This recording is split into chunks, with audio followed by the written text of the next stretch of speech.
You guys must be cold. It's at least jacket weather up here in the dark. Yeah.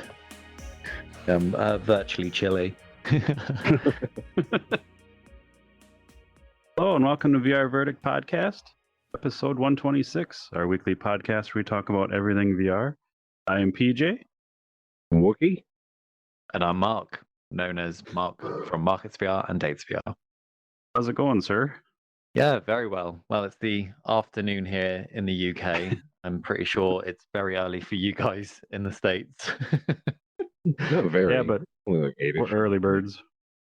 Yeah. Oh, well, you told me it was 7 a.m. Wookie, so to me that's early. Oh, Except PJ, for I'm PJ. 7. 7 Yeah, a.m. he's for you. 8. On our East Oh, Coast, so I'm a you little got it all closer right to you guys. Yeah. So we're here to chat about your awesome space markets VR and what all that entails. So you want to start with a little bit of your backstory and we'll go from there. Yeah. Awesome. So this is one of a few projects I've undertaken. So I think what I'm probably most known for is Dates VR, which I set up about a year and a half ago. And that's got some press coverage, which is brilliant. It's getting momentum. It's probably one of our most successful VR-based platforms. But in the time of using, and I won't go into too much detail about that because obviously today's about Markets VR, but I'm definitely, more than happy to come back and talk more about Dates VR.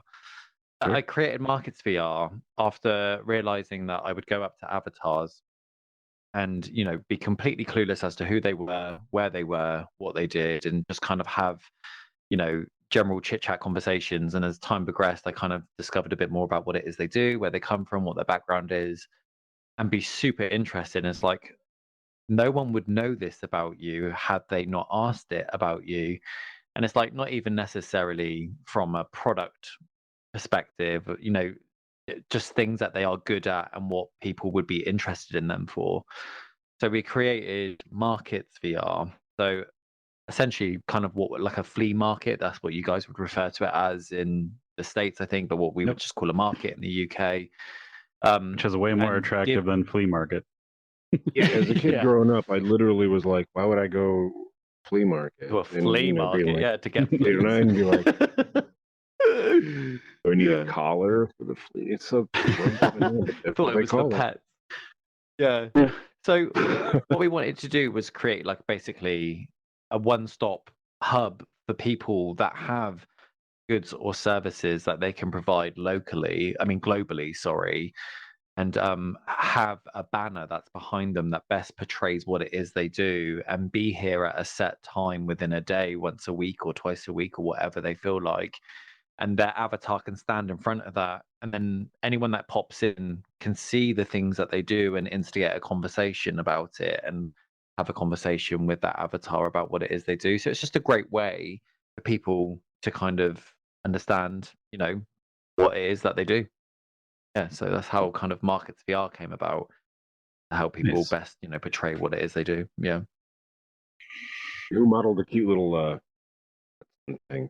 I like the little roof and everything. Who Sorry, made what's this that? space? Who made like the stalls in 3D? And Yeah, so I did, and it was not my background. I didn't understand anything about putting assets together and creating worlds. And during the lockdown and having a lot of free time, because unfortunately I got let go from my job because the company went under, and I used to work as a personal trainer in London, like at a boutique gym. Unfortunately, they couldn't keep hold of me. So during the lockdown, I was staying at home a lot, and I was just kind of like, this VR stuff is amazing. I'm just going to discover it. So a lot of trial and error and a lot of error, I figured out how to finally get where I am now. Nice. But in terms of like the actual images within the stalls, then it's not that complex. It's just a 16 by 9 image, banners at the top. If you've got a double stall like this one that you can see here, it's two sets of 16 by 4.5. So it's just 2 images, and the back images here are 16 by 9, 16 by 9. And then the world is obviously the complex bit. But the thing that we wanted to ultimately do was didn't want to make it too complicated for the people that wanted to have a stall in here to understand everything VR, to understand how to make assets. We just wanted people to best portray what it is they do with a 16 by 9 image, and then the rest of the kind of VR like aspect of it can be down to me and the team. Yeah. But yeah, it was me. A long way to answer your question.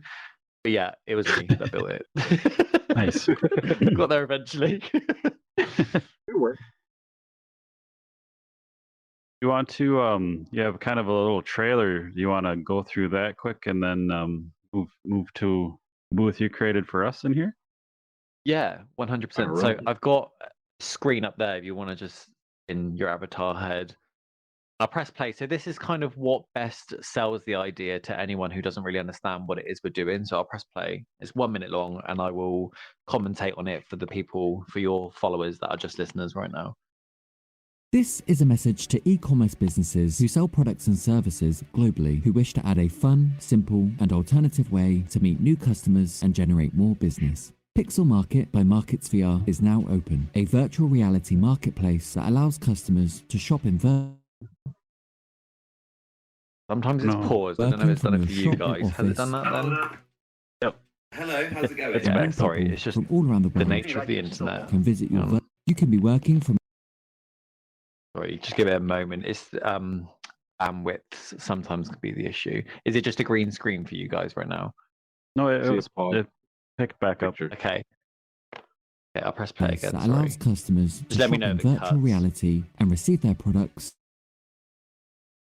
Yeah, people can use it in a 2D version like this. Hello, how's it going? Swipe And and real be people straight at from their all around the stall world to talk to customers can visit your virtual stall, discuss your products, and about their place real goods, products, and orders. services. And then obviously they can close a deal after talking to the customer. Nice to meet you. And you. Take care. You can also leave your stall unattended 24 hours a day, and customers can still place orders with your business. All that is required is a 16 by 9 widescreen image. Our stalls are filling up fast. If you want more information and to secure a stall, then direct message Markets VR and start generating new business at Pixel Market. Win at work by Okay, communicating let's pause effectively. that. With Grammarly, Oh, meet how Todd. do I get this? He is emailing a difficult client. Hi. Sorry about this. And Yeah, hopefully you don't get you guys in trouble for that. Yeah, that'll so get us some revenue. yeah, sorry about that. So for me, No worries. sometimes like depending on location, bandwidth, and whatnot, on that screen it went green for me, so I didn't know if it was playing for you guys, but it turns out it was, and I had to pause it. But in the video, so I think the key takeaway from that is that people that own a stall don't have to have a VR headset. They can just operate on a 2D model, so they can still work from their home, be stood idle at their stall and just wait for someone to come up and talk to them. And when they do, they just tether the tab and then can instantly engage and talk to that customer about their goods and services. And actually, we strongly encourage only the stall owners to not attend their stall in VR headsets, because there will be moments when it's quiet in here, and there'll be moments when it's busy, and when it's quiet, you're going to get pretty bored in this immersive experience in a VR headset, and no one's coming up. So that's why you kind of just stay there Nothing to idle in shoot at. 2D. Sorry. Nothing to shoot Yeah. at in VR. You're like, I need a gun, a bow and arrow. Yeah. Yeah. So they can sit Yeah. there and just like, is there like a ping noise, or they just hear somebody talking? Like if you're working on your PC and you just, like tether the tab. I'm used to saying Alt tab. You just switch over. You just would hear it. You get some sort of. Yeah, back to know so what customers are. you didn't hear it in the advert, and obviously this world at the moment, we're not open yet. We're still in the kind of getting the stalls recruitment phase. But when someone enters the world, it will say their name. It will go, so and so has entered the world. So then they will hear a notification that someone's entered the world. Therefore, they know that there's a potential customer that might come up and talk to them. So there is that. But then also, if someone then if they're just mulling around the stalls and they've not come up to you for a little while, you don't have to stay there looking at them. You can carry on working. When they approach your stall, they would say hello to you, hi, like this, and you could just swipe and instantly talk to them and refer to anything that's on your backing images. Yeah. I think that's fantastic because I just got the picture every time like PJ and I, PJ is with a camera and we're recording and stuff, or you put your headset down. If you were in VR, like waiting for somebody and somebody's walking up, starts talking to your stall, like hello, but your hands are dangling and your head's down, and then you just go to like pop up like a robot. That would freak me out. I mean, it is a bit disturbing. So when you're in here in 2D, the avatar will look like your cameraman over there, where his arms are just down to his side and he's kind of regimented. I think a lot of people understand that people attend in 2D and 3D. The 3D people like ourselves that are moving, we're obviously in VR. The ones that are stood like that are obviously in 2D. So that's why it's great. We don't want... So, a lot of people work at home like kind of 8 or 9 hours a day. You could be stood at your stall the whole day. Yeah. And you could have 3 or 4 people just come up and talk to you about what it is you do. Like say, so shall we go to your store and so your viewers and listeners can understand? So I did build VR Verdict, a stall, which is available as a service through MarketScar. People that are not very, confident at building their own stall. For a small fee, we can analyze your brand, extrapolate like information about you and create something for you to review. And obviously there's a back and forth process. You can see the first iteration and then you can critique it and we can apply more changes to it, send it back until you've got a product that best represents your brand. So yeah, do you want to go over and should we look at the store that we did for you guys? Yeah. Do it. So this way. So this is your own stall.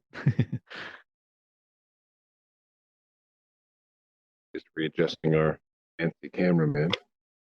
Yeah. Shall I just go ahead and talk even though PJ's... So what I did here is basically Dan and I, so the other guy that's working on this project with me, of MarketScar project, we looked at your brand and we analyzed the things you do. So you guys sell merch, relative to your podcast, which is awesome.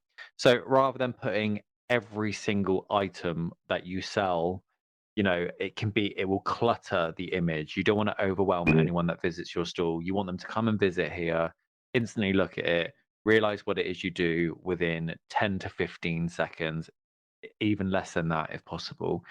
So we do allow people to submit their own artwork that, they have the control of doing that. But if we get something that's too cluttered and too confused, we won't approve it and it won't come in.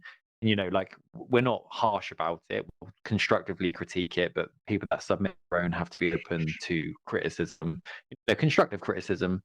So what we've done here is we've taken say 2 or 3 of your items from your Redbubble store, which I believe is one of them that you sell merch on for your show. Yep. And we've just taken a few items and then we've put a statement next to it listen to our latest episode, kick up your feet, have a coffee with our VR Verdict cup. Straight away, people can imagine what it is, how they could, why a cup would be cool to have. And while listening to your show, they could be having a coffee, listening to your show. Then we've done a hat here, show your listeners who you're listening to. Then we've got a clock here. Never miss a show with our VR Verdict clock. So it's just kind of real clever ways to affirm why someone would want to own such a product. And then down here, rather than, like I said, showing every item, I put from bags, bath mats, to hats, our full range of merch via the link on our social media links there. So it's incredibly simple. People look, they see that you sell merch, they see that there's more to this range. Here's just a few great items, and they feel compelled to understand more about it. But then because you guys cover a multitude of things in VR, you talk about people's projects and the games and the apps that are operating here. So what we've done is obviously you guys want to be propositioned with people that might want to be on your show. You want to kind of discuss with people. So we've done a call to action. So anyone here can see, subscribe to the podcast and hear the stories behind your favorite VR games and apps. And then here a link to your Podbean station, and then people can know exactly what to search, where to find you guys. But then also, because you have a stall in here, people want to know when you're going to be here to come up and talk to you like how I'm talking to you now. So what we have here is, do you have an interesting business, story, or project within VR? If you want to chat to the host about appearing on the show, then you can find them here every Saturday. And then I've put time zones based around. So, I know these times are incorrect, guys, which we had previously spoken about, which will be updated because we're still in that negotiation phase. For people that are in PST within the US, know that you're here between 7 and 8 a.m. People that are in CST between 9 and 10, PST between 10 and 11, GMT between 3 and 4 p.m. So it's good. So people at a moment's notice can come in and be like, oh, okay, they're going to be here between that time. I'll make a calendar entry. I'll quickly jump in and chat with you guys about it. We kind of talked about this before this here. Biggest enemy, if you will, of VR and metaverse and all that are time zones. So that is super on the fly. It's just easy to know when we're here, and each seller for each booth. Yep. Even if you have like listed the time zones, people might not read the whole block. I'll load the little visual with the little clock, like boom. I think it's so useful. I really like that. Sorry to jump in. Oh, that's fine. But I also want to point out, during the whole process, you came up with this whole thing without any of our input. And it's really neat because you wrote all these little clever things. Like, we didn't say that. So I think that's just amazing. You take a first crack at it and say, hey, what do you think? The only thing we changed was the subscribe to the podcast line. Other than that, that's all you. And I think you should lead a little more with your background in marketing, just so people know, what you're doing. The only reason we would have had to change that is because that's already established in PJ, and I think the VR Verdict brand has that tagline. You wouldn't have known that. But everything else is, if it was your first crack or even second crack, that's people don't need to come up with their own artwork. That's great. So I'll give you a little story about my background.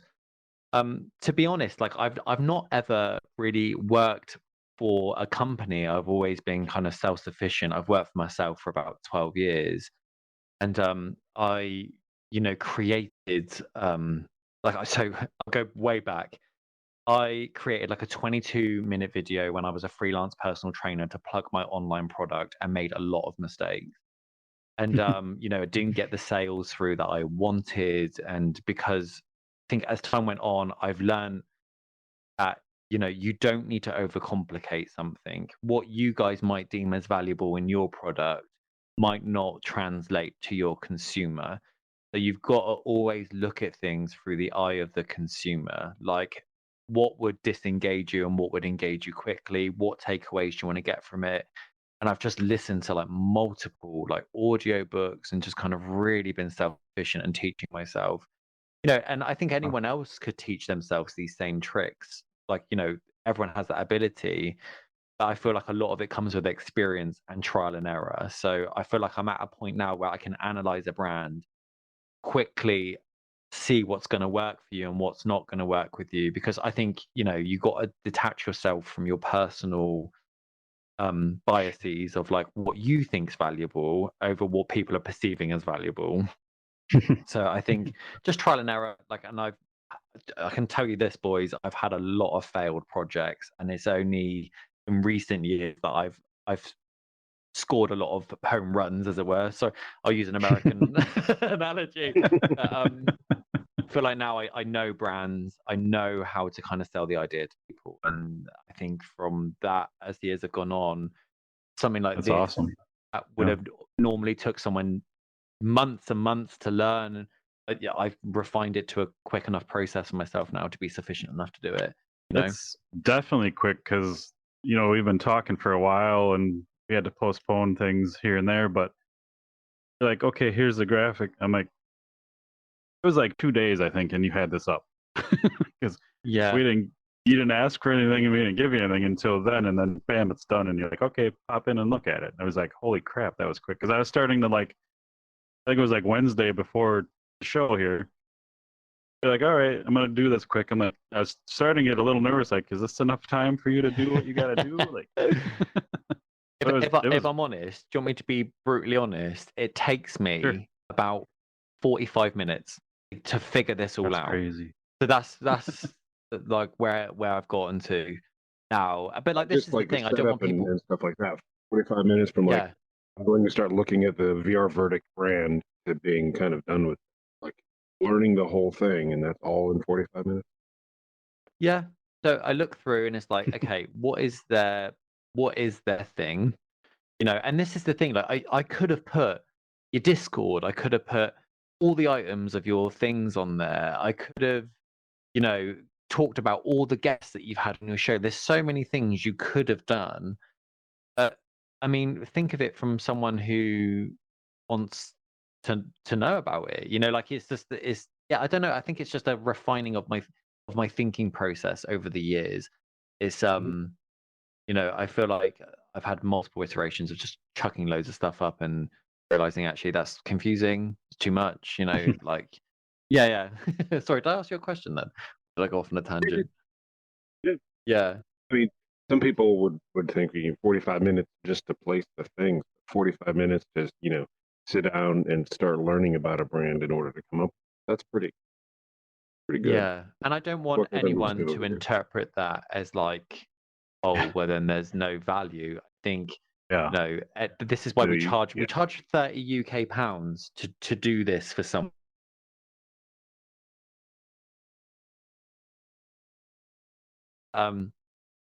You know, people are paying us for the time that it's taken me to hone these skills to be able to whack this out quickly. You know, and rather than kind of being, because I think a lot of people might hear what I've just said and been like, well, if he can do it, I can do it, and then spend loads of time banging their head against the wall trying to figure out how to best market their brand.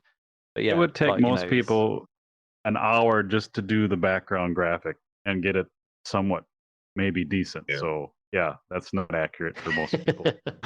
When I was in design school, I worked with a lot of freelancers, and they're always like, you start out, you know, you charge so much per hour, and it might take you 5 hours to do something, and then 3 years later, it'll take you 2 hours to do something. But should you cut yourself short and only charge that 2 hours? No, you're going to set your prices to what you're worth, because if you can crank out a good piece of art in 2 hours versus 3 weeks, that's more expensive than spending 3 weeks on somebody who's going to give you something that isn't there yet. So and time scale is not. Sorry, go on. I keep cutting you off. Go on, PJ. Oh, sorry. That's fine. It just shows, like, if I'm a potential customer of yours and I'm like, hey, I think that I'm interested, I want to check that out. That just tells me that I could, and I don't want to speak for you, but I could maybe have a booth up and running in like a week or so, and just like how quick you can turn that around and just get it going. That's insane. Yeah. And this is the thing. So I have to painfully admit, I have a couple of people that I have been in endless back and forth of like, no, that's not right. Like, and, you know, to the point where they've just given up and paid me to do it. So it's like, and it's not me being critical for the sake of being critical. It's being constructive, but then they can't, even with that constructive criticism, not necessarily implement my experience to it, you know? So it's, so yeah, like, you know, sometimes it is better to just bite the bullet and let me do it for you, you know, because I will just analyze it, get it done, and whack out a great thing. And like, you know, there's still changes that can be applied to this, but it's saved on file. It will take me a couple of minutes to kind of tweak it. But yeah, I just feel like, go on, sorry. I'm sure you also kind of have a standard, like you don't want a first time person to come in here and see like the most hideous graphic they've ever seen and like, oh, screw this, I'm out of here. So you also have a standard, I'm sure, what you want the appearance to be. So it's curated. The takeaway, want to look good. Yeah, I think the takeaway that you want is someone to come in here, right, and be like, oh, so there were VR Verdict. Okay, they do podcasts. Awesome. They want to know about people that do stuff in VR. Well, guess what? I'm in VR. My friend does this. I'll tell my friend about that. Oh, they'll be here at this time. Okay, I'll come back tomorrow. You know, like that's it. You want that thought process to be that quick for the person that's interested.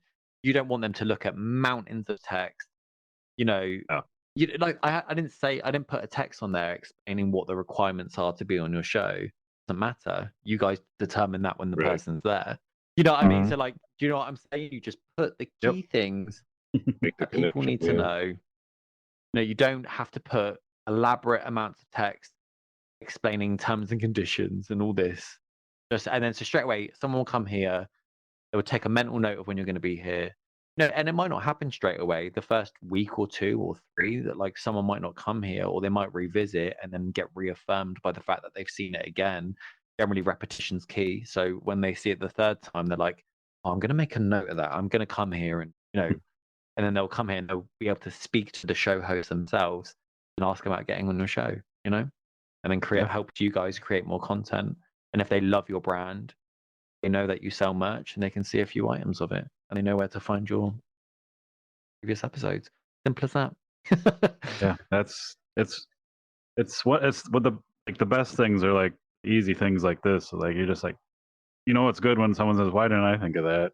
Like, yeah. And this is right up that alley. So, but keeping to a good, level of visual clarity, it's like, I wonder if you get a lot of customers that are like, graphic design is my passion, and they give you something from like early 2000s websites, and things are like, word. Yeah. You got to tone that down, because like, as a customer coming in, I'd be like, oh, I'm not going to even look at the banner to see what you're at.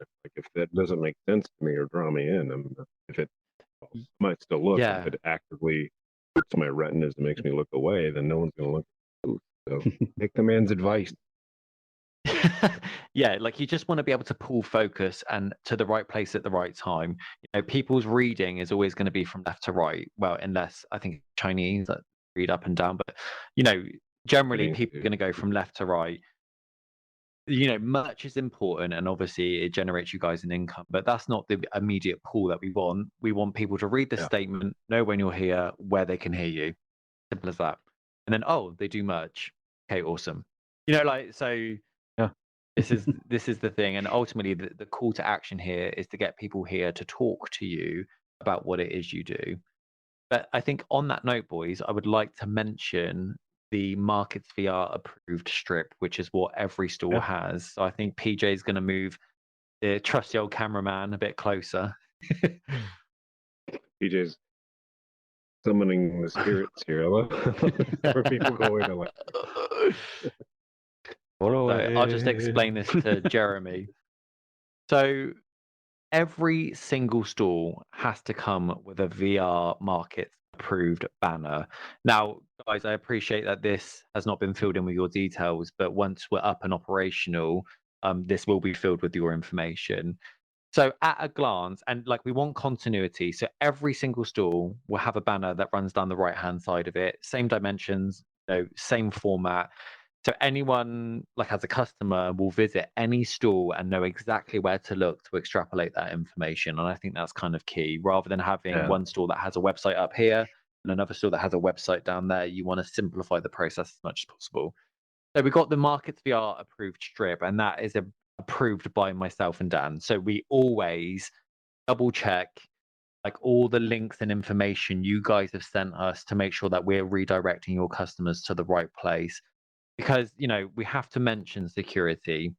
So we don't want any old avatar stood in your stall impersonating you and telling the customer like, oh yeah, look, you just make a payment to my PayPal, and then DMing them a message and completely deviating them to really incorrect routes that could jeopardize their safety.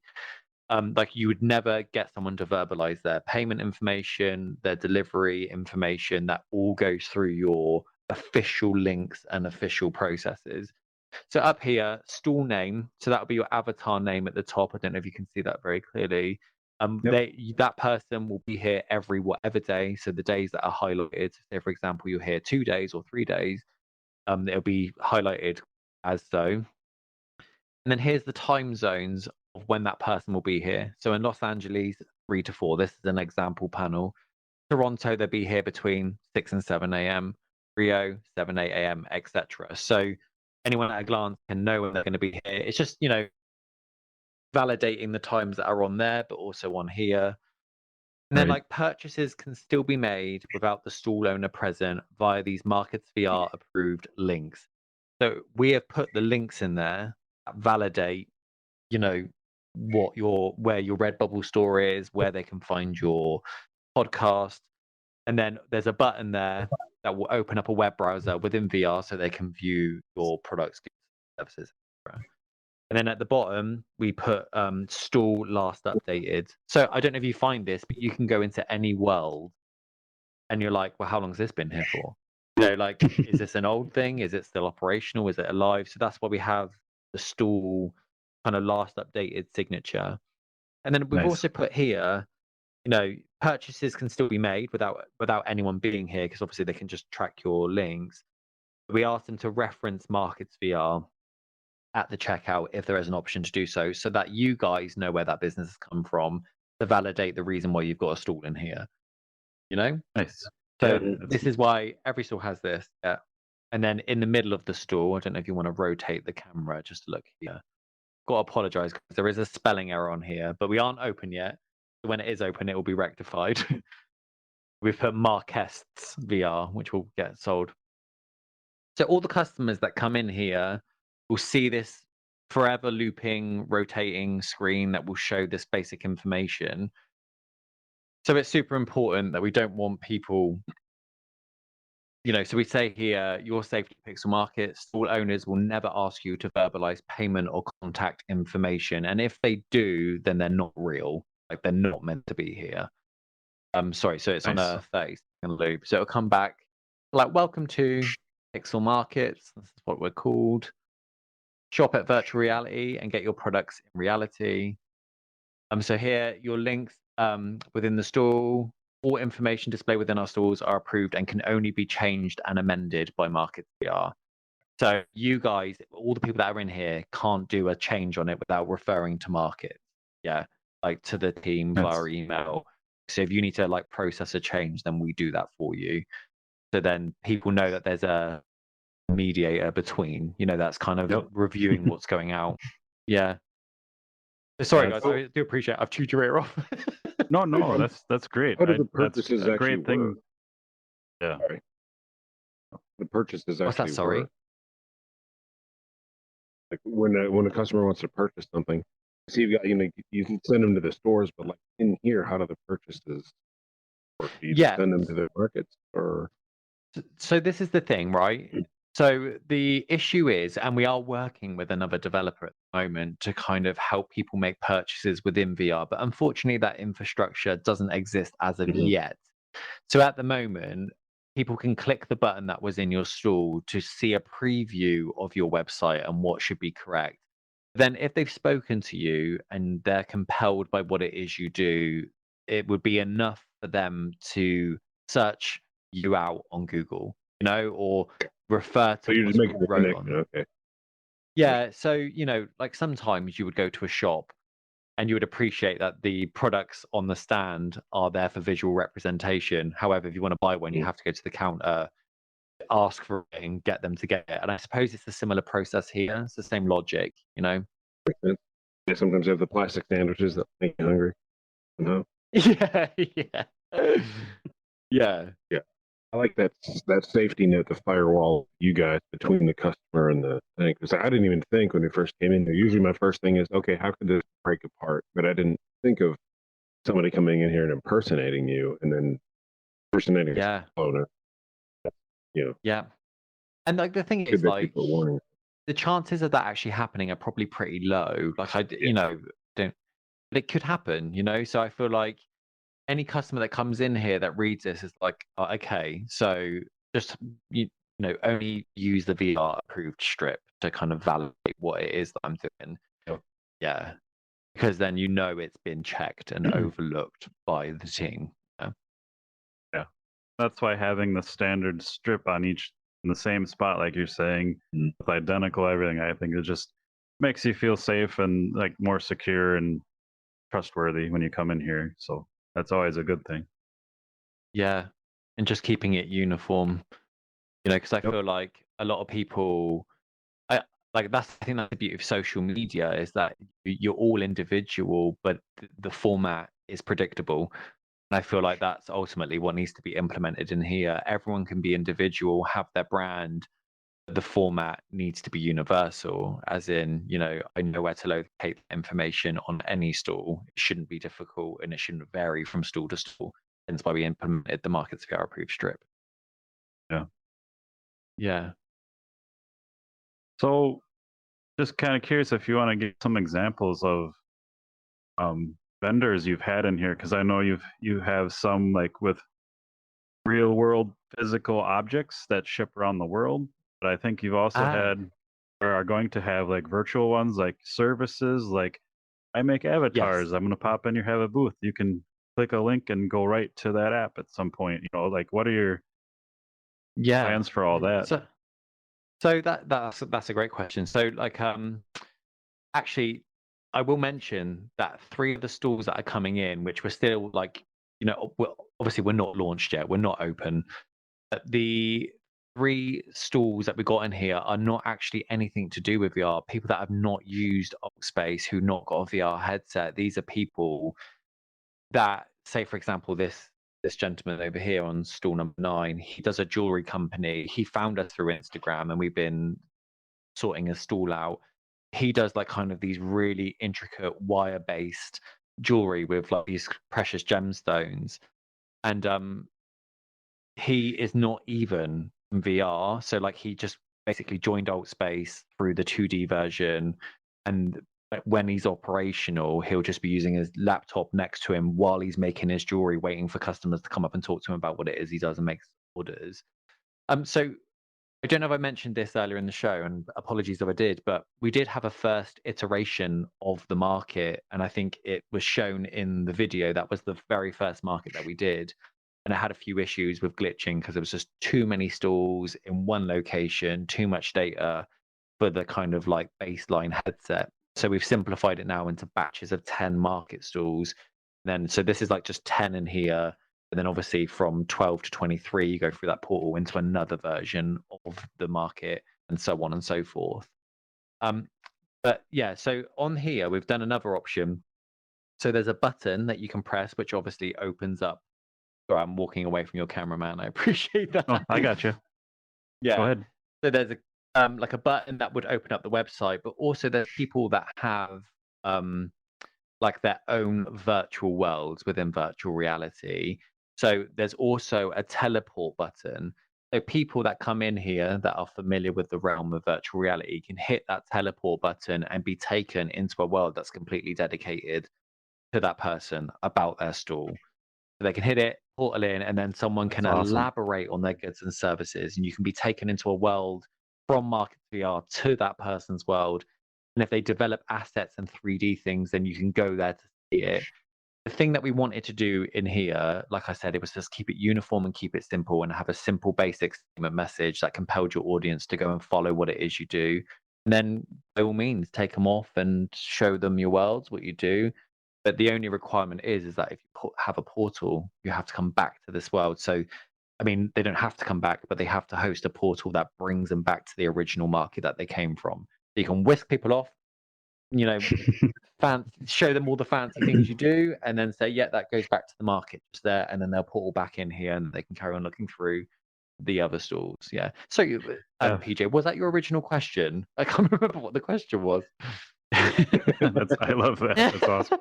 It's just your passion is amazing. I love it. The question was just like different goods and services offered in here, like between physical and perfect. digital.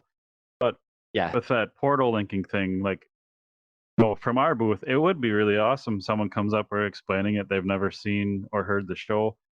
Hop in there, it takes them to a build of our clubhouse, we call it, where we do our show in VR, and kind of like give them a little tour because we have plans to, expand that and stuff.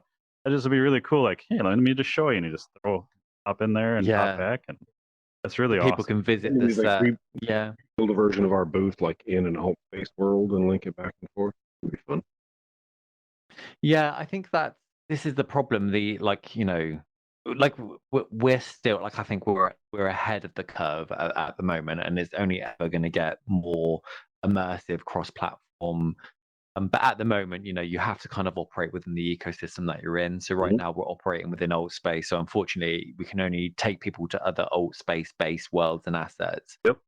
But yeah, like obviously you guys operate on a different platform, which would be fantastic if like that avatar could just whiz off onto another platform, see your world, and whiz off back to here. And I think these things will come if these companies don't get too possessive of owning the market. You know, Yeah, if you provide a exactly. good service, then that's all that matters. Yeah. Yeah. But Oh. like you said, PJ, we do operate. So, like for example, the jewelry company over there is someone that has an Instagram account that creates their own real jewelry that in reality, and you can order a physical real thing in virtual reality that's delivered in reality. But then there's also people that develop digital assets like in virtual worlds, which you can also buy from them. And then there's also people that host events and services. So I suppose you guys kind of come under that bracket. You can promote and talk about your events and services. Yeah. Yeah. It gives you a little platform. Like, say we had an event coming up, you could, get details here at our markets booth and just have a little meetup there. And one Yeah. thing I do think I don't think we've pointed out yet, and I think is awesome. Every vendor you have, one of the requirements is if they have physical goods, they have to be able to ship worldwide, or there's no Yeah. booth. Correct? 100%. I do, because the I think thing is, that's the nature of the metaverse that we operate, anyone around the globe can be in here. I don't Yeah. want someone to come in here to a store that provides physical jewelry and they're like, oh, I only ship within the UK or I only ship within the USA. The requirement is that you ship globally because I don't want anyone to come in here and not be able to get something that they might like. Because that only leaves a sour taste in their mouth, Yep. and a bad Yeah. experience. So yeah, it has to be global platforms or global e-commerce. Yeah, I know not when we were regional. first talking about doing this episode, and I read that, or you said that to me, and I'm like, oh crap, do ours ship worldwide? And I went and checked, and I'm like, oh, the first sale we made was to a friend of ours in Japan, so I'm like, we're good. Yeah. Yeah. And I was on a store recently looking up stuff, and everything I wanted to like look at was like, oh, this person ships to 31 countries, but not the USA. I was like, Yeah. Yeah. Then why am I wasting time looking at it? so affronted. Yeah. Yeah.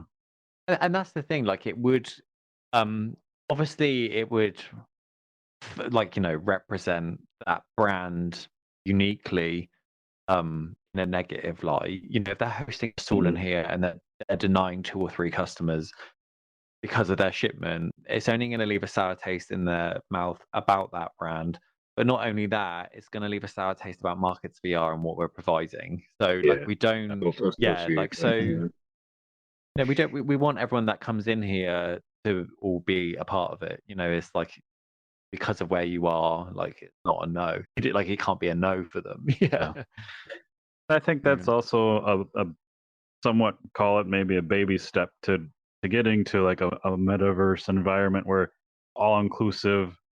Having chats before this about meeting and talking to people, but it's just you don't have to think of those hurdles and worry about that as a concern. I think that's awesome. It's just helping things move and progress forward. So. Yeah, definitely. And most services do operate globally. So, and if you don't operate globally, then that could be something that you can consider as a growth step. Like we shouldn't have to step back as Markets VR. If anything, it should be on you to step further forward to make your brand more compatible with what it is we're trying to offer. I have had some kind of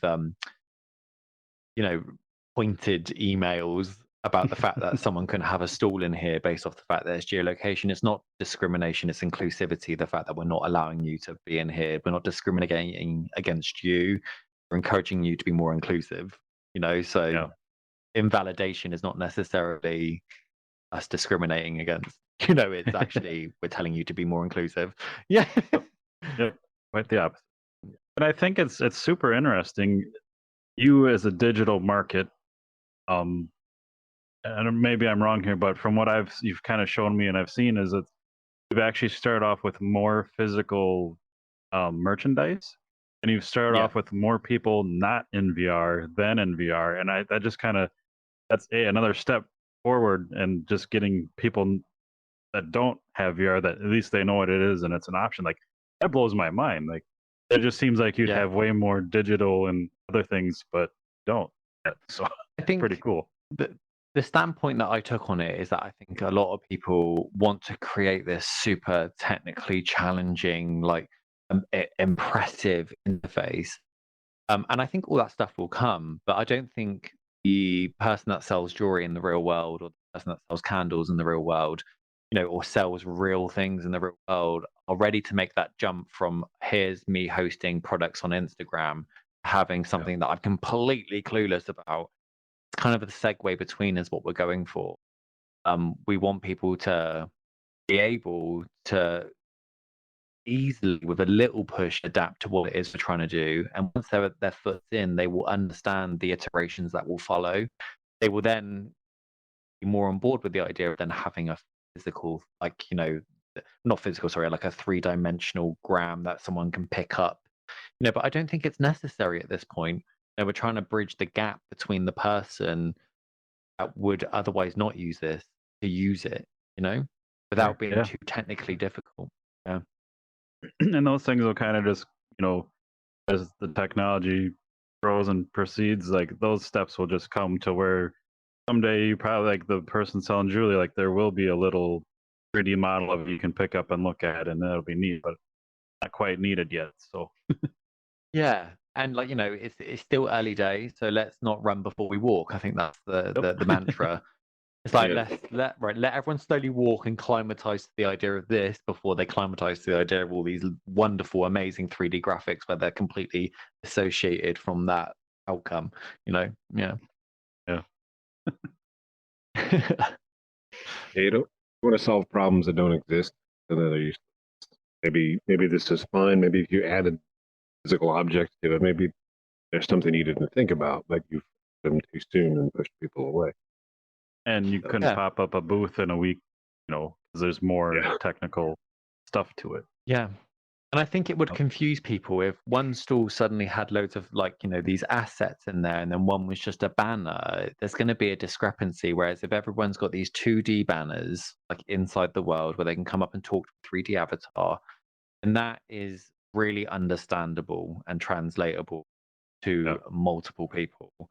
Whereas if suddenly one's got loads of videos and glitz and glamour and one hasn't, and one's got loads of physical assets, I think it would just confuse people. Like, oh, so what do I do? How do I buy this? Whereas, this isn't too different to a website that would explain all your information, and that's enough. Yeah, you just need to sell the idea. Yeah.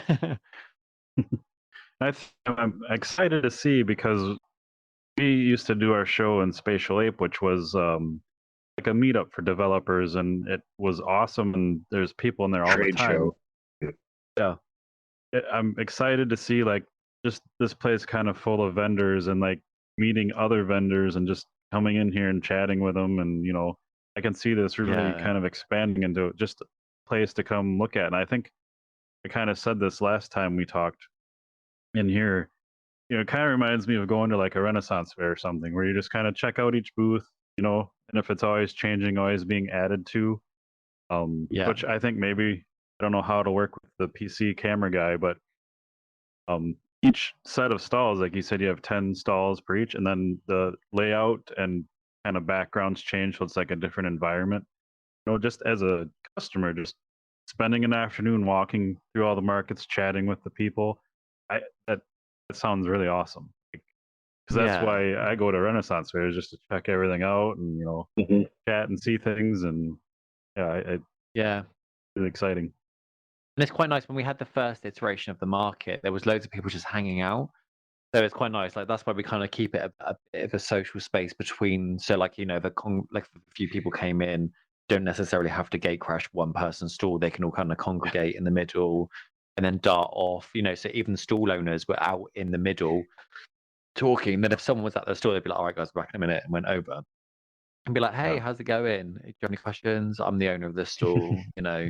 Yeah. So it was really nice, and when we were open before, it was amazing. But then we had to shut it down because of issues. So we're relaunching now. We're not open yet, so we're going to hold off until we get many more stalls ready for an open day, rather than kind of drip feeding it in as we did before. Yeah, that'd be really neat. And myself, as I don't know what you'd call us, but having a podcast, and then like I stream when I play games and stuff. Like, I would love to stream just to, when I'm in the booth for when my slotted time, just stream it and kind of see like, hey guys, how's it going and this and that. Like, I don't know. Yeah. It just sounds fun.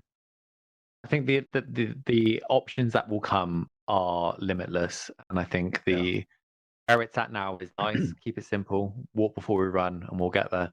And I think that bridging that gap between audiences that don't otherwise use VR is a really key point. Not just trying to pitch to people that already operate or understand VR. Yeah. I'm just gonna need an apron and a broom so I can just kind of stand in my booth and sweep. Yeah, while you're not doing anything. Some digital dust. Yeah. Do I kind of, I'm turn my back like, oh, hey there, welcome in. Yeah. Didn't see you. Definitely. It is lovely. So, like, we want people to just be able to, like, work at home. Like, because a lot of people do work at home now and have their digital storefront like this. And then they can just be doing things at home, like working at home. And then whenever they hear someone, they can just swipe their screen and be straight in and ready to talk to any customer that has any questions about what it is they do. Yeah. Yeah. I think that is just super intelligent as of itself, but then also just like, again, bringing non-VR people into the VR world and just kind of spreading that knowledge further than it is. It's awesome. Yeah, we're good. We're getting a lot of interest, which is exciting. So, we're getting a lot of people talking to us, and but the thing is, we haven't got a definitive launch date yet. So a lot of people are just waiting now. Like, we've got companies that are ready to go in, but they're just waiting because, like I said, we only want to open when it's ready. Like, as in, we don't want a haphazard week start to it. We want all the So just another reason, if you don't mind me, I don't know if you're wrapping up now, but just to kind of talk about what we learned from the first experience over this one. So in the first one, it was a massive market with multiple stalls, but people obviously operate in a multitude of time zones, loads of different time zones. So what we're doing now is because they're small batches of 10 or 11. So this is actually 11, sorry. And then if you go through that portal, there's another market in a different formation, but also another batch of 11. Is corresponding them per time zone. So, say for example, people that are in PST, we would put all the PST time zones together so that all the stalls in PST would be here at the same time or within the same day, overlapping times. Because the way these platforms operate is that the world that's most popular will get put to the top based off the amount of users that are in it. So the most popular destination. So that's how we're going to do it. So we're going to start. Before it was haphazard, so we'd have someone from the UK in, and then a couple of hours later, someone from the US would come in. So there'd always be people in here, but it would always be low figures. So now we're waiting to get enough people to get their businesses in here to group them together into these batches of 10 or 11s, and then have 5 or 6 stalls open at a time because they're actually there because of their time zone. It's more relative. Yeah. I think that's awesome. Yeah. One way to beat the freaking time zone issue. Yeah, put them together in time zones. Nice. I wonder if there's a way we can like a like a guest book and come in and say, I visited your shop, and that would let the shop owner know that, hey, I have interest at these times. Maybe I show up at a different time. Yeah. Because again, if we pick 8 a.m. on a Sunday, well, is that going to work for anybody else? But I think the good thing is as a stall owner, when you're there, is to ask people for feedback on your stall.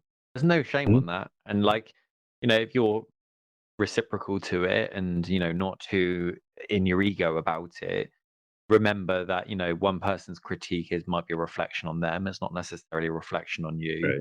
But then if that same critique comes back 3 or 4 times, then maybe take it on board. We had that issue with Dates VR.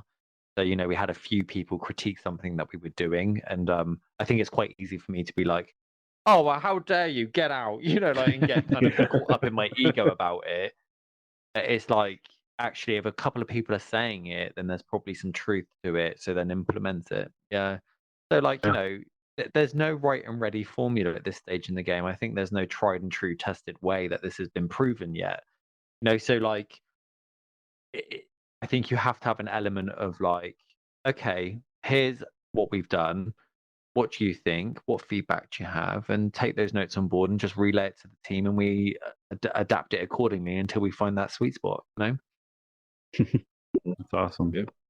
Yeah. To that same point, Wookie was kind of mentioning, do you guys have like a way for like metrics for like how many people came to this section of booths or each individual booth, like if they click on something or? Yeah, so there is a way that we can run your button through like an analytic. So say, for example, we could run a URL that then opens your URL kind of thing so that we could show who's been clicking it.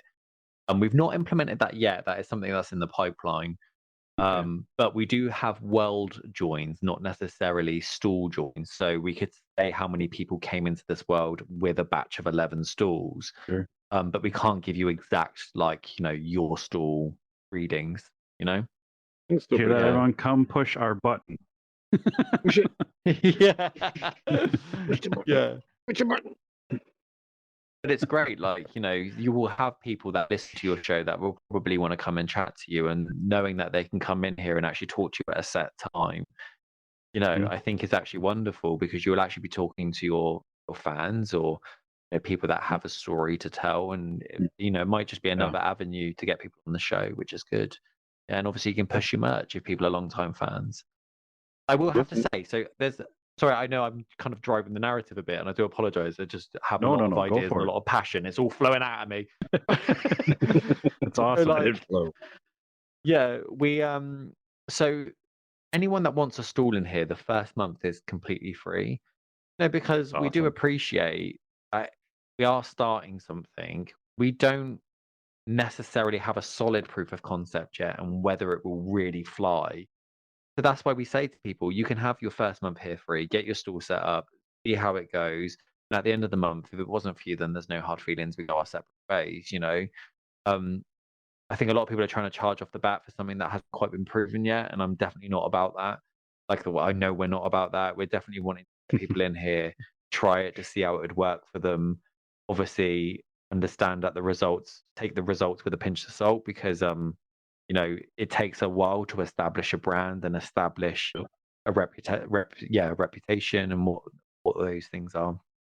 So yeah, we always say, you guys can have the first month free, and if you want, you can buy a month at a set fee, you can get 3 months at a reduced fee, or you can get the year for a further reduced fee. Then they have that stall for the year, depending on how they feel it was effective. Yeah. And to be honest, I thought the rates were like super fair. Like if you're a shop selling, like we're a podcast, we have some merch, but our main thing is our podcast. It's a little different. But like the jewelry person over there, like that's how they make their living. Like I think that's just opens up an avenue, and for the price you guys have, I think it's so fair to get not only more sales, but just get your name out there and in different markets, no pun intended. Yeah. I think it's worth it. Totally worth it. But the thing is, like, I could charge the price of what a physical place would be, but like, let's be real, I have no overhead. I'm not going to be disgusting about the pricing. Like, it's not on. Like, I'm not going to say to you, you have to pay the same price as a physical store. I just don't think that's fair. Like, I don't have to. If a tree breaks, I can import another one in a moment. I'm not going to charge the fee of what it would take to clean a real venue. These pricing strategies based off of like real brick and mortar venues are justified given the fact of what you have to do to maintain it. Whereas here it's built, I don't need to maintain it. I just need to change your images when you need to change the images. That fee, I think, directly represents the truth of the administration of what needs to be done here. I'm not in the game of ripping people off. I want this vision to be realized and charge fairly for it. Yeah. Yeah. You saying all that makes me go back to my Renaissance fair thing, and like there's no urinal trough you have to clean or something. Horse manure, like all that stuff. It's digital, so you don't have to worry about it. The thing is, the only thing that that I have to do is I have to maintain a relationship with the vendors in here. The vendors are responsible for the relationship with the customers. So, like for me, I'm dealing with 11 stalls in here. You guys are dealing with multiple customers. So like I'm realistic about what it takes for me to run it and what I would like to be paid for in order to do it. Yeah, not about what my greed wants me to take for it. Yeah. Yeah. And I know that Yeah. feels like a diss, and I'm not dissing anyone, like, each to their own. Yeah. I think it's It's super neat, you know, interesting. like having another world, like, pardon me, doing a revamp of our app just for podcasting and stuff. So we get that kind of set up. It'd be nice to import it over here into a world. And I like the YouTube integration, because we could have a YouTube like, hey, if you're an audience member, this is what happened. Like, do a little YouTube video about each section of your. Again, ours is just a booth, but like, if you had even a VR game, you just have like a little import, like the intro level or the lobby level, and have some YouTube videos about, hey, if you like my game, check it out. Just go through that portal and they go get Yeah. information, come back, and you're like, well, shit, it's better than a website. Than Yeah, you better guys than could a host blog. your own world. And actually, the store that we're stood at now, the guy's an asset developer, so he builds worlds in Altspace. So, say for example, Well, we you gave could him a then. free plug because I got his I know, logo in it's here for the full last in 20 shot. minutes, so Yeah, I kind of feel like he might owe us some help on that regard. yeah. He's a good friend of mine, and I'm sure he would be willing to help out. And he charges reasonable, so it's good. So yeah, like for example, you could have a portal at this stall, and then just take someone off into a world of all the things you do, which you can plug your YouTube thing, and people can hit play on a player and watch sections of previous shows, and have all the merch and all the images spread out, so people can really have a look for everything you do. Again, like you got to think of this place as a hub to tantalize your audience with what it is you do, not give them everything. Yeah. Yep. And it's so bizarre to me to the power of VR. Like, it's just amazing, because I would in the real world never be excited or even think about like working retail. Yeah.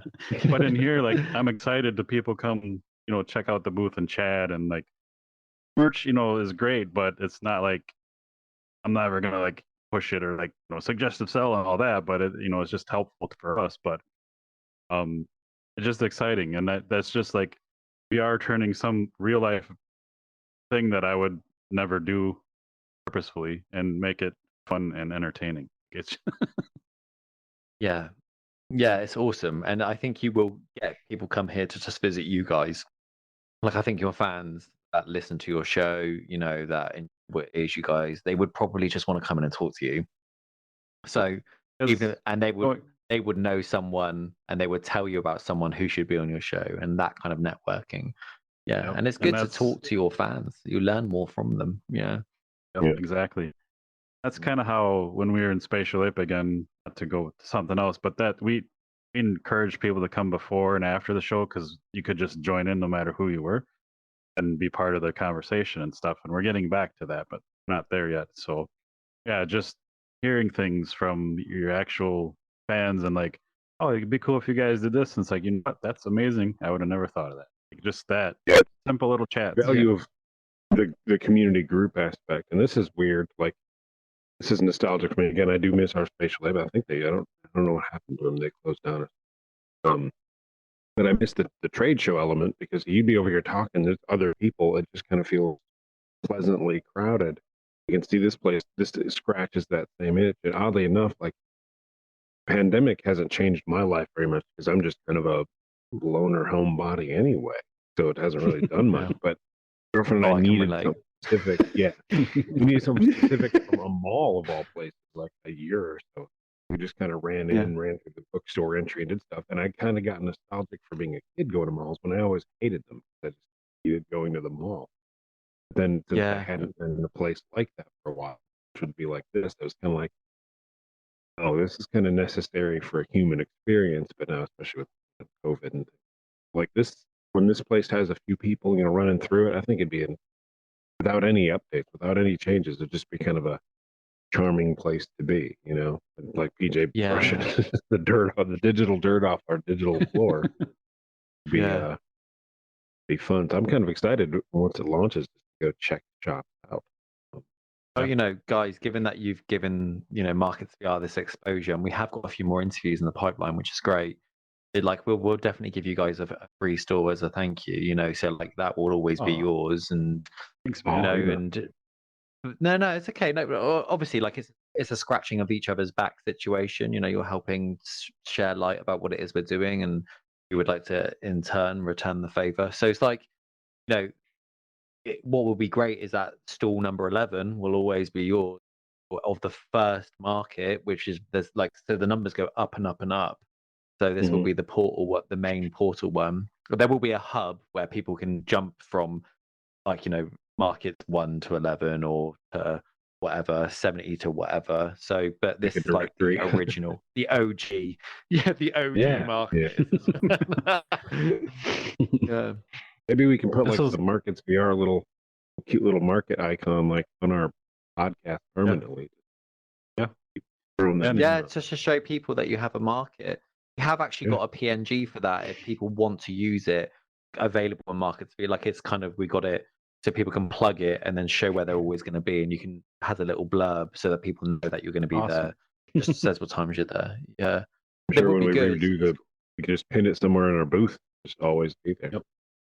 Yeah, and we're gonna so we've actually got physical stickers printed as well for some of the stores that, so I haven't told many people this, and I will tell you guys. So there's a few shops local to me, physical shops that sell their goods and services around the world. And we've got like stickers that they can put in their shop window to show that they have a digital store as well, and they're actually operating in a real shop in a real town. That's awesome. It's awesome. Yeah, so like there is some exciting things coming. It's just, you know, how long's a piece of string at this point? We don't know when the vision will be truly realized, you know.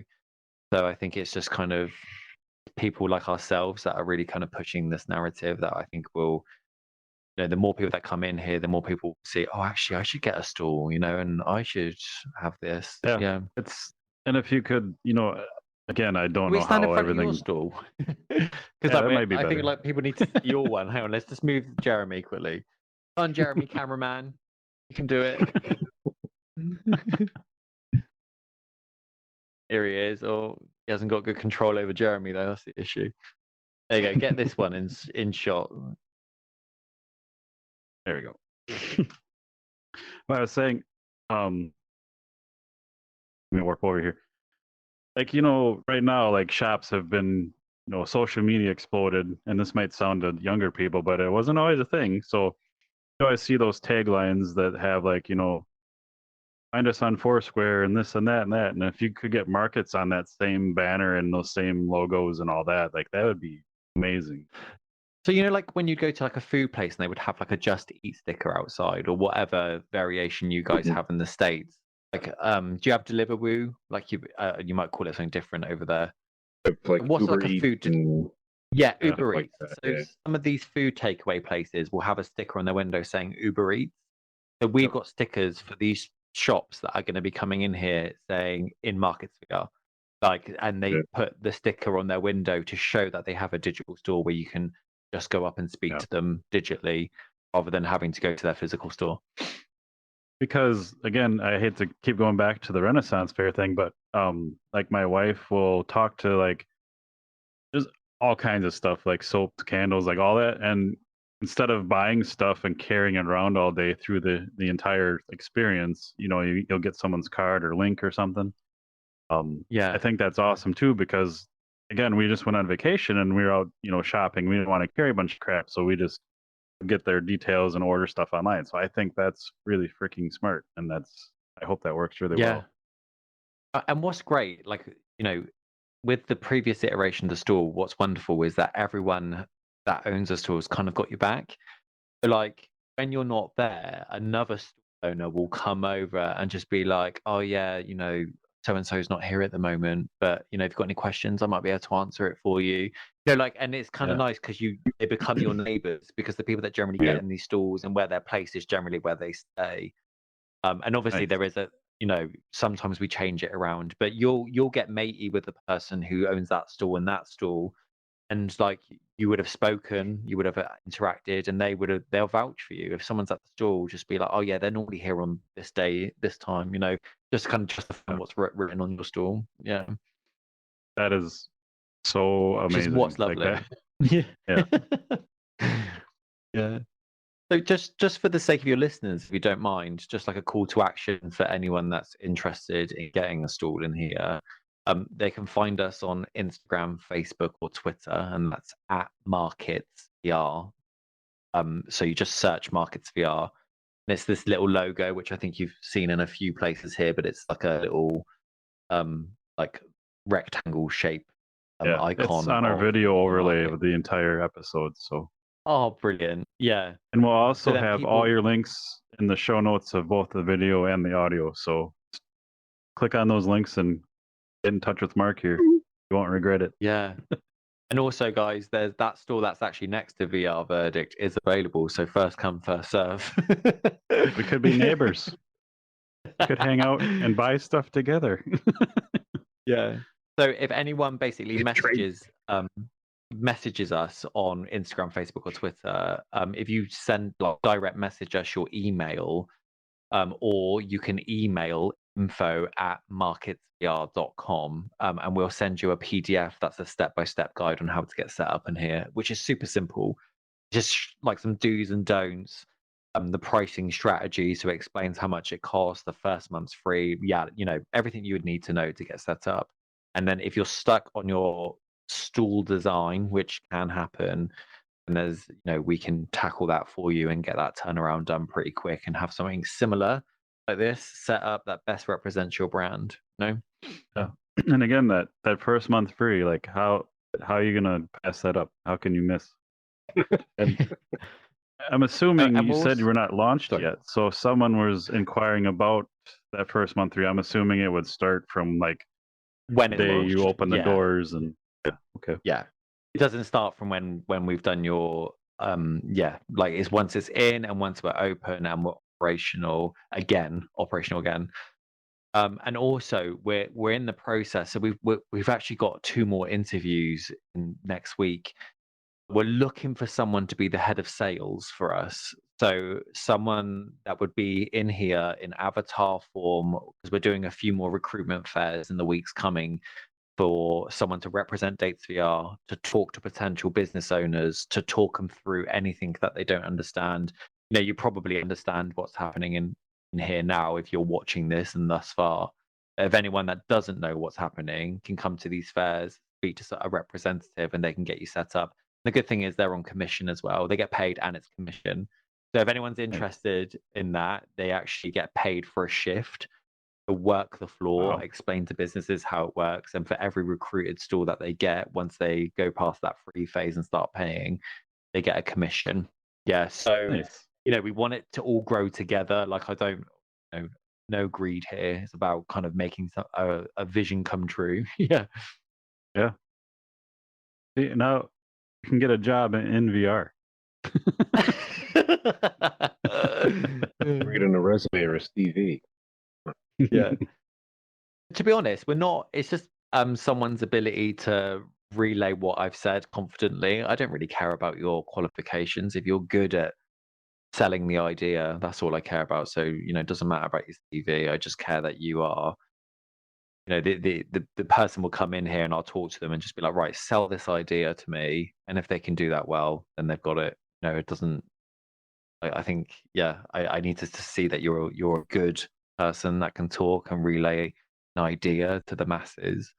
That's what matters to me. Experience is irrelevant. I mean, your qualifications are irrelevant. I think experience is important, and your confidence is what I'm looking for. Yeah, I feel like you just have to be able to sell like showing the brand. Yeah. You just have to be able to sell a ketchup popsicle to someone in white gloves, and then you're in. But to be honest, most of the stall owners talk about the benefits. People that come in anyway who would be interested, and that bodes well for them. Unfortunately, stall owners don't get commission. Yeah. If I think the stall owner becomes a sales guy and covers the shift, and that's his time in the stall, also selling stuff to come in the area. Yeah.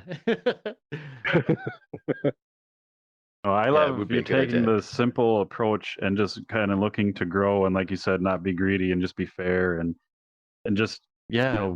grow every part of it at the same time with as as well with like VR as a platform and all that. I love that.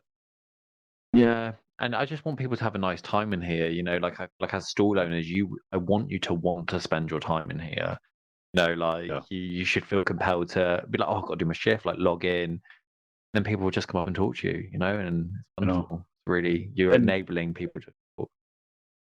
and you were saying like people with physical shops that aren't in VR, like you're kind of saying like that's the route that everyone should take. But I don't think you believe me when I said this, but like with the time that I'm planning to be in here, like I'll probably be in here in VR mostly because I'm weird like that. Like I can just sit in a space and like think and like do things.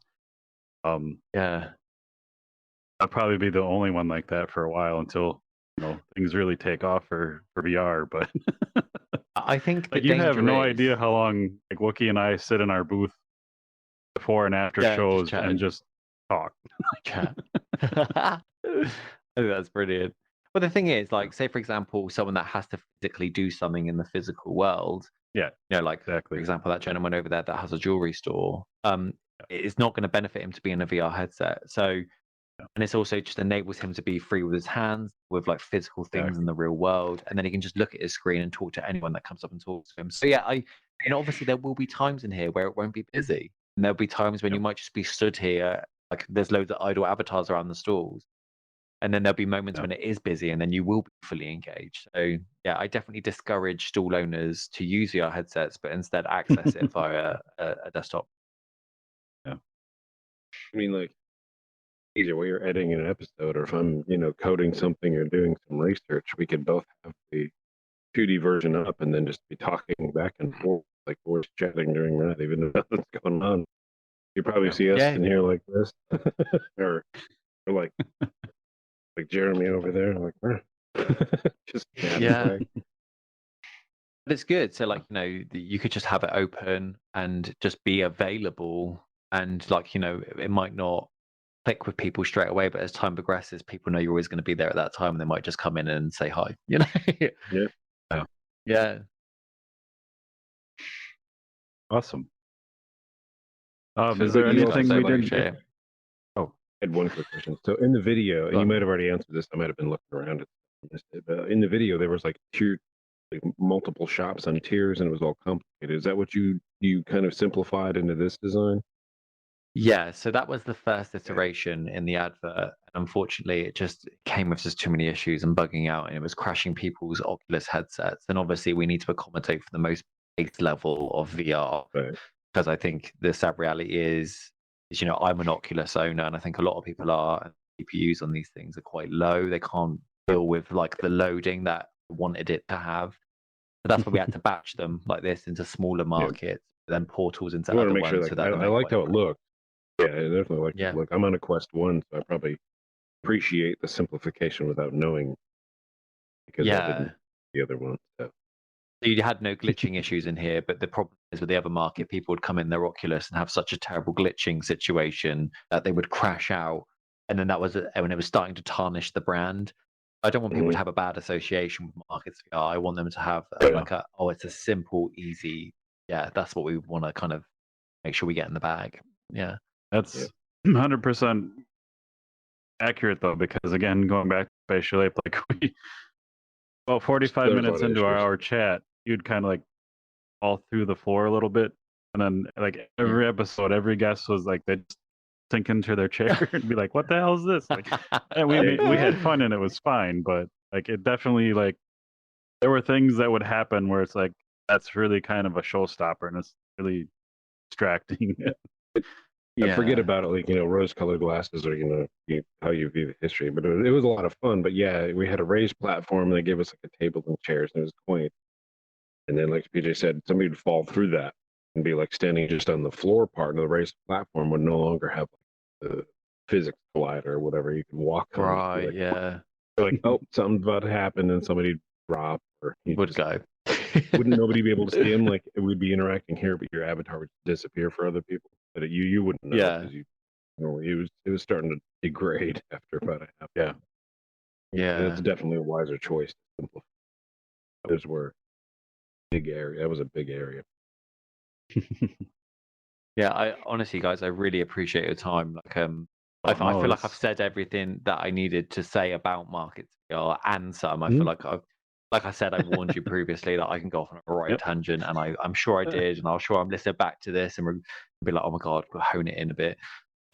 No, that's half the reason we do the podcast is just to hear developers' passions, and you know, whether you're, I don't know if you are quite a dev, but I think you are. I mean, you created this, but yeah, just to hear that passion and just to see where it goes and grows into, and like that's just so interesting to me anyway, and I love it. So don't feel bad about that at all. Like before we sum up, I would love to, if you don't mind, take you guys into the next section of the market just to show the different formats. But you'd have to push Jeremy Brett through Sure. first, and then we can Coming follow with him in after. And then like I said, I'd love to come on your guys' shows to talk about Dates VR as well, because that's a lovely little fun. platform that we've done. it'd be work. All right, cameraman, off you go. See you in a minute. It's good.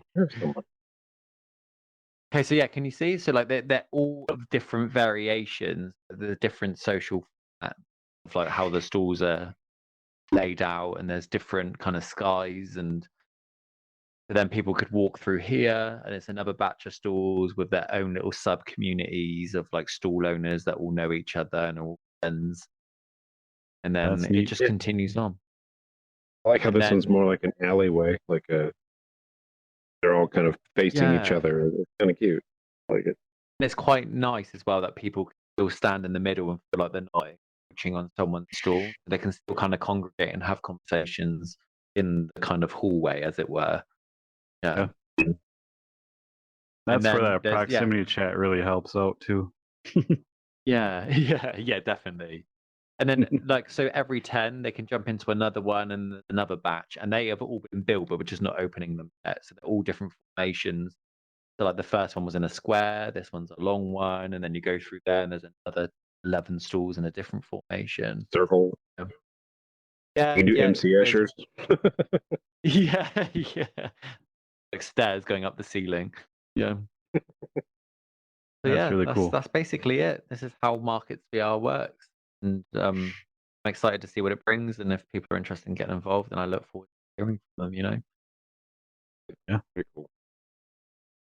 I'd like to be a part of it.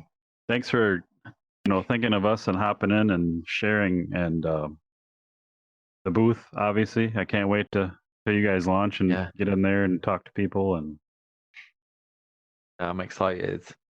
Hey guys, I really appreciate your time. And if you want to meet up again and talk about Dates VR, that's something else I feel very passionate about and talk about, because I met my now fiance in here, in Alt Space, and it's that's the power of the VR world. So I'd love to talk more about that story if you'd ever have me. Oh, for sure, that'd be great. Let's get it set up. Yeah. All right, guys. Well, I guess I don't know if you have to finish up on anything. I don't know, or that's how we just end it. We can do our ending and then get out of here, and then all good. So thanks everyone for watching and listening, hanging out. Again, we're talking to Mark from Markets VR. All the links shared will be in the show notes of both the video and the audio. Just remember, first month's free. If you're looking to get a booth, act fast. You could be our neighbor. Otherwise, come check us out. We'll let you know when everything launches, and you can come in here and do some virtual shopping.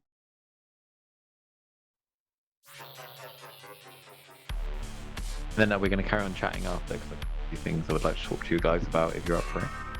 I think, have you stopped the transmission now? We gotta wait till that's done. Boy. Follow me with your eyes. Cameras have eyes. Yeah.